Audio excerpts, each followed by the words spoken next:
যারা যারা আতর ইউজ করেন মূলত ওরা কিন্তু অনেক সময় আতর দিতে পারেন না অথবা লাগানো জানে না। অনেকজন কি করে হালকা পাতলা একটা শিশি নেয়, শিশি নেওয়ার পরে এই এক্সাম্পল এই শিশিটা কেউ নিল, তখন ওরা কি করে এই এক্সাম্পল এটা নিয়ে ওরা কি করে এখানে একবার এখানে ভালো করে মারে, ভালো করে যেরকম পারে এরকম করে শুধু দিতেই থাকে। এখানে একবার দেয় তবে থাকে না, কেন থাকে না বলতেছি আমি।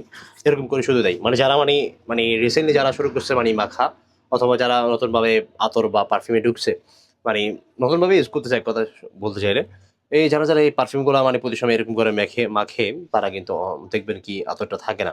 আসলে এক্স্যাক্টলি যেরকম মাখার দরকার এরকম যদি না মাখে আতর থাকে না। আমি যদি আপনাদেরকে হালকা একটু দেখাই দিই, আমরা হচ্ছে যেটা আতরওয়ালা যারা আছে অথবা যারা যারা ভালো পরিমাণে আতর মাখে অথবা পারফিউম ইউজ করে, তারা কি করে এই আতর এখান থেকে ১ থেকে ১.৫ ফুট, ১ থেকে বা ২ ফোঁটা বা ৩ ফোঁটা নেই, এরকম করে ২ থেকে ৩ ফোঁটা নিয়ে হালকা করে স্নিপ করবেন হাতে, হালকা হাতে, বেশি ঘষলে কিন্তু নুডস নষ্ট হয়ে যায়। হালকা করে স্নিপ করে এখানে একবার, এখানে একবার, শেষ। অনুযান তারপরে হচ্ছে আবার ১ থেকে ২ ফোঁটা নেবেন অথবা যতটুকু পারেন আর কি।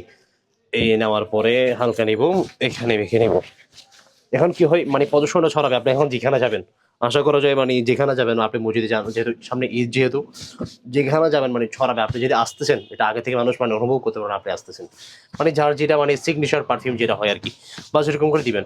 এখন পারফিউমটা কেমন ইউজ করবেন, যেহেতু অনেকজনে পারফিউম ইউজ করেন হালকা পাতলা, ওরা কি করে এখানে একবার, এখানে একবার দেয়, বাস এরকম আসলে থাকে না। আসলে এক্স্যাক্টলি এই পারফিউম এরকম দিলে যে কোনো পারফিউম কিন্তু লাস্টিংটা করে না। এক্স্যাক্টলি যেমন দেওয়া দরকার ১ ২ ৩ ৪ অলমোস্ট ডান। এখানে ১ ২ ৩ ৪ স্প্রে, অলমোস্ট ৮টা ডান। ১ ২ ৩ ১ ২ ৩ অলমোস্ট ৬টা এখানে। চাইলে একটু বেশি চাইলে এখানে একটু দিতে পারেন। তখন হচ্ছে কি পারফিউমটা একটু ভালো করে লাস্টিং করে আর কি। অলমোস্ট এখানে কিন্তু পুরা শরীরে আছে। আর যারা এক্স্যাক্টলি চান তারা হালকা করে এখানে হালকা করে দিতে পারেন। লাস্টিং ইনশাআল্লাহ ভালো করবে, এটা বলার বাইরে। আপনি যদি আমাদের পেজে যদি নতুন হয়ে থাকেন, নিচে দেওয়া ফলো বাটন আপনি ফলো করতে পারেন অথবা নিচে দেওয়া কমেন্ট বক্সে আপনার মতামত জানাতে পারেন ইনশাআল্লাহ। আসসালামু আলাইকুম।